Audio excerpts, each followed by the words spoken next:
Hello and welcome, RF Generation friends and family, to another episode of A Brief Look At. This time with Ascension, the deck building game. I'm playing the Steam version of this, but I also have the Android version as well that I play pretty consistently. I wanted to do something a little bit different. Typically I do a lot of like roguelikes and things like that, but today we're gonna play a board game. I know it's a little weird. We're gonna play here. These are the different sets that you can play with this particular game. This 60 up here is the victory points that we're going to play till. And then I'm just gonna throw an easy opponent on so I can kind of explain how Ascension works. Ascension is a deck building game, as the splash screen has shown you. And the way this works is that, unlike a collectible card game like a Magic the Gathering or a Pokemon, you get a hand of cards, which I've got right down here. You can see it down here. I've got 5 apprentices, and each one, I'm going to right-click it, gives me 1 power, basically, or like a currency. And the cards here, you can see here, I'm going to right-click this guy, they have a currency value up in the top right-hand corner, and basically each turn you play these cards out of your hand, and like I'm gonna click this play all button, and you can see I've got $5 or 5 power worth of spending, and now all these cards are highlighted. There's piles that are unlimited, or if you're playing a physical version of this game, they're technically limited by the number of cards you have. And then there's, of this pile, there's the Mystics, which give you 2 power each. The Heavy Infantry, which give you a 2 attack power. You're going to be fighting monsters. If you notice, this Corrosive Widow over here costs 4 attack power, and we've generated none of that this turn. And so let's take a look at what our options are. We can buy this Seer of the Forked Path. He's drawing a card, and banishing cards in the center row means that we throw them away and we get rid of them. I don't get them, but neither does my opponent. Also, there are different spheres in the game, different types of kind of sets. So some cards will reference Enlightened, for example, or over on that Muramasa, there's Void. There's a little bit of flavor text here on the bottom below the ability. And then there's victory points over here. So in addition to scoring victory points the traditional way, all of the cards that are in your deck at the end of the game will also score you victory points. So we've got that guy. We've got this Wolf Shaman, which is gain some money and draw a card. That's always really good. This Temple Librarian is discarding a card, and if you do draw 2 cards, it lets you get rid of something that you might not really want at that time and get something else here. And then we've got the Spike Vixen, which will give us some of that attack power and draw a card.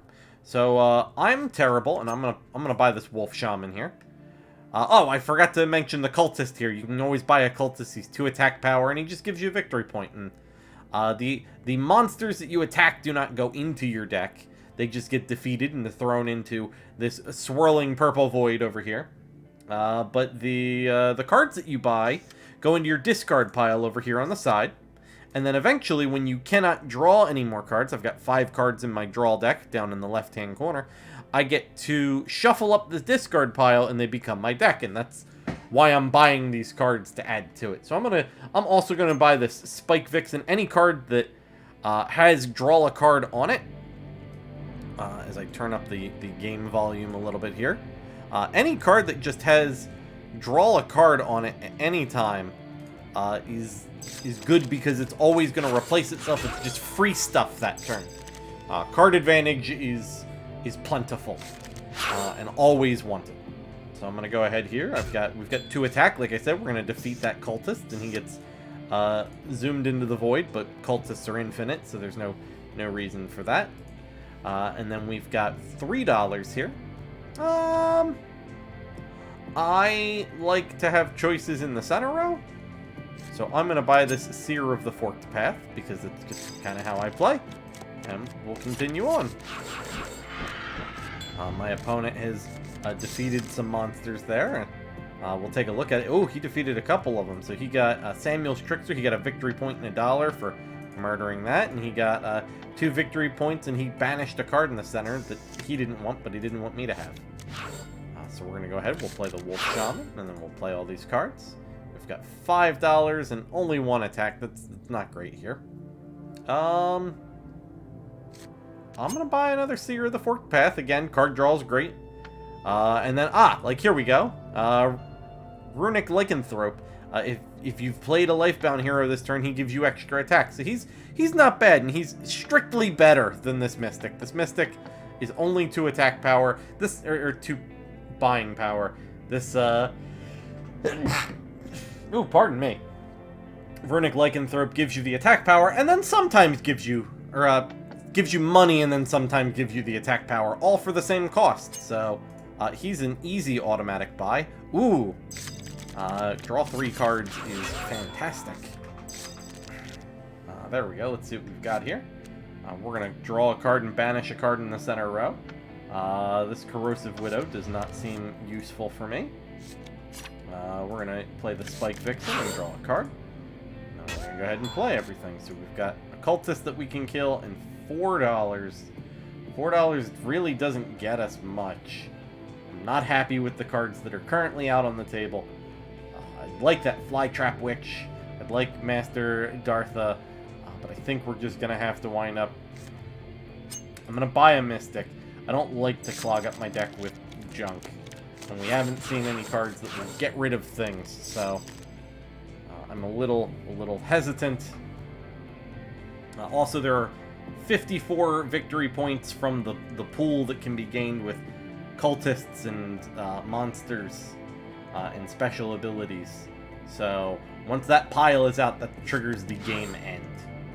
We're going to play a Wolf Shaman there, draw cards, and we've got the $5. We're going to buy that Flytrap Witch that I said. Certain cards I forgot to mention. There's heroes, which is things that we play, and then there are constructs, where you play them and they stay in play between turns and they keep giving you stuff. So like this Muramasa, I think would probably be better off even than this Master Dartha. The Snapdragon, gain $1 every turn, and then gain victory points when we play Lifebound. That'd be fantastic. Let's see what we got. There we go. Computer having 5 victory points right now out of just chips. We've got basically 2. We're going to go ahead and we're going to banish stuff. I'm going to banish this Earth Tyrant because we're not getting up to that. Or, oof, I could banish this Wind Tyrant because it doesn't seem like he's getting that high either. On damage. We're going to play this guy and we're going to do that. We've got some choices, so we're going to buy that Cultist because we only have the choice of that. I'm going to make a decision, and we're going to buy this Snapdragon. I think it's going to help. I'd like this other Wolf Shaman now. Now that we're entrenched in green,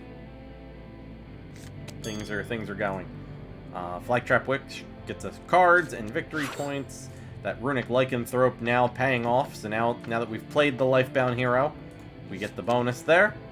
We're going to draw a card, and we're going to banish stuff that we're not going to buy. We're apparently not fighting monsters this game, so we're going to get rid of things that we don't want.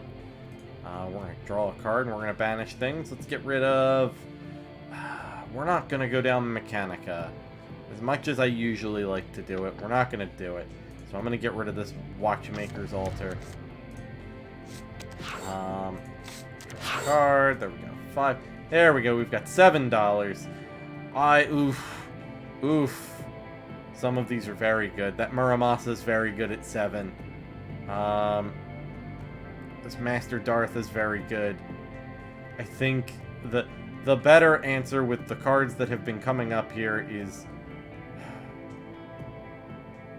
See, card draw is always really good. I'm going to make the mistake and I'm going to take Muramasa. That's a mistake. We're going to murder off that Cultist. That was a huge mistake. I don't know why I did that. Is what it is. We're going to play the Spike Vixen to draw a card, and then we're going to do things. We're going to buy this other Wolf Shaman, because we're where we are with green. And you know what? No, I want to leave that aura. That aura initiate just replaces itself and gives me victory points. Of course I'm going to take it. Why wouldn't I? Let's see. There we go. We're going to play that Snapdragon, so every turn it's going to give us $1, and the first time we play a green card each turn, we're going to get a victory point. We've got that guy. I don't expect that we're going to get a lot of stuff. I want to get rid of this Tablet of Dawn's Time. I don't want the computer to accidentally take 2 turns on me and really mess things up. We are going to take this Arbiter of the Precipice. Draw 2 cards and banish a card in your hand. Boy, have I been looking for cards that will do that to get rid of these apprentices and militias. So let's see. So we've got that. We're going to play this Wolf Shaman and we're going to gain a victory point. We're going to play this Flytrap Witch and gain 2 victory points. Runic Lycanthrope. We're having a good turn here. A card that I don't want. I don't want this. Ooh, Mistake of Creation's good if I can accidentally get... actually, I will get to 4. So I'm going to get rid of this Mephit. I'm going to try and make attack useless, basically. For my opponent. So we have 4. We're going to gain 4 victory points. We may banish a card in our center row. Ooh, I would like Sectra Weaver of Stars. That sounds great. Acquire a hero without paying its cost and place it on top of the deck. We're going to get rid of this Temple Librarian because it's not useful for anybody. And I'm going to get rid of this Militia. We don't have a lot of attack in our deck, but I want to keep money around, and we are absolutely buying that Sectra. Yes.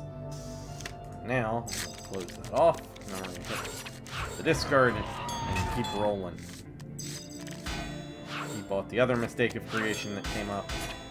We've got that. We've got Muramasa now. So now we're going to get, once per turn, we're going to get 3 attack power, and then we're also getting 1 buying power every turn. So we're really in a good place for kind of how our turns are going. We're a little shy on money this turn. Not happy about that. Of the cards that we've got, I'd still like this Arbiter of Precipice to start clearing stuff out. Eventually it'll be a problem, but not now. I don't want to buy that heavy infantry because we're halfway through the game. Things are rolling, things are moving. We've got a good engine going with all this card draw. We're going through things. Banish things. Oh, I don't care about this Hedron Link device, and I don't want 7 points to just show up somewhere.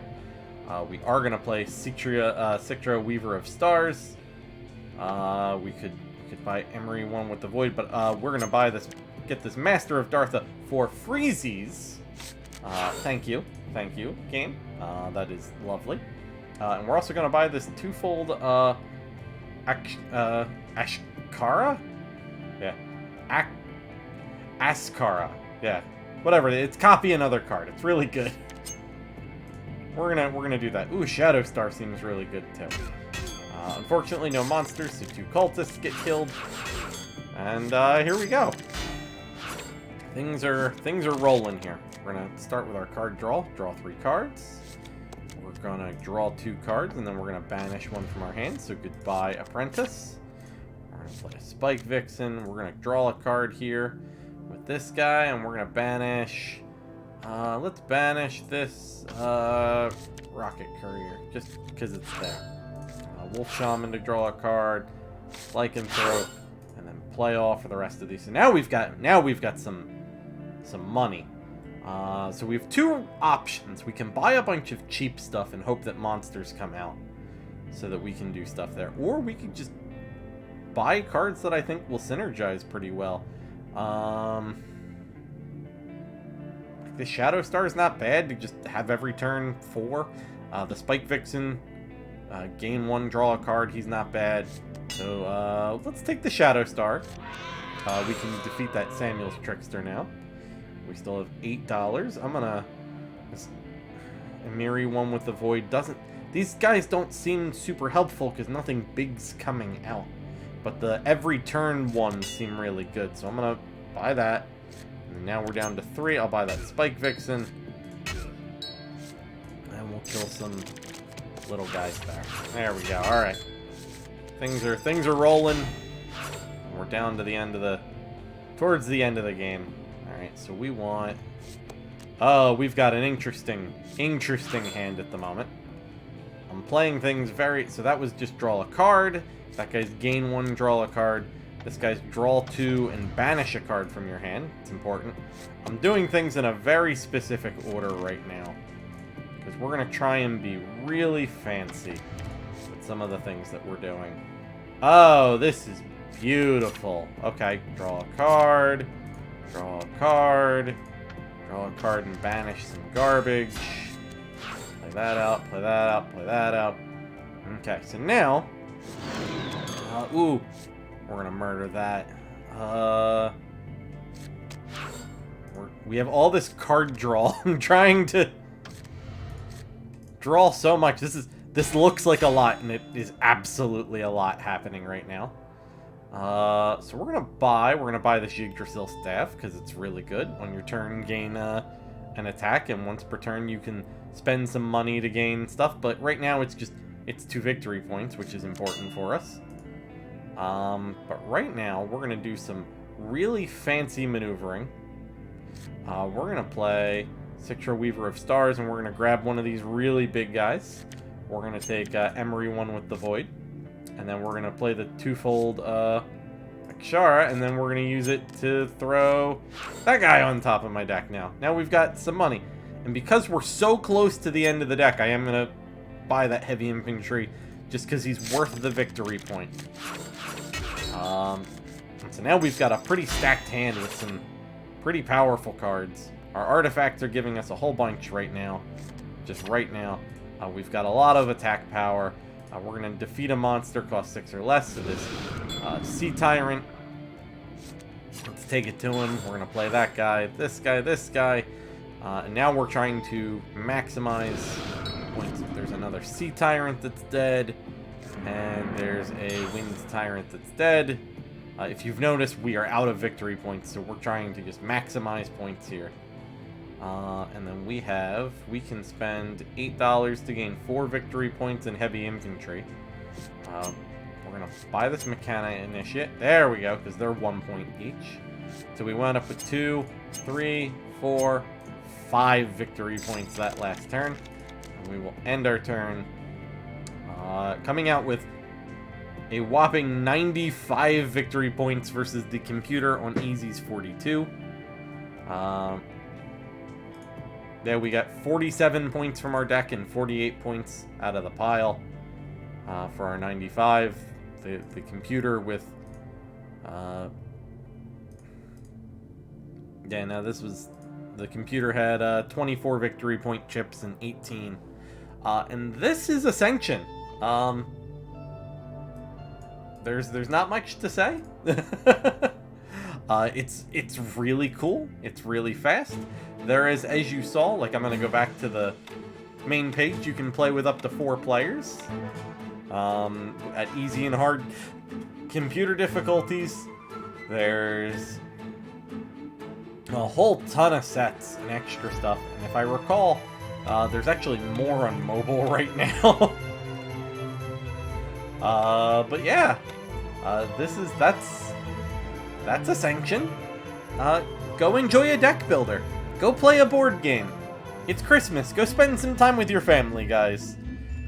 Until next time, this has been Neo Magic Warrior wishing you a happy holidays, a safe new year, and hopefully Santa Claus brings you all of your new gaming needs.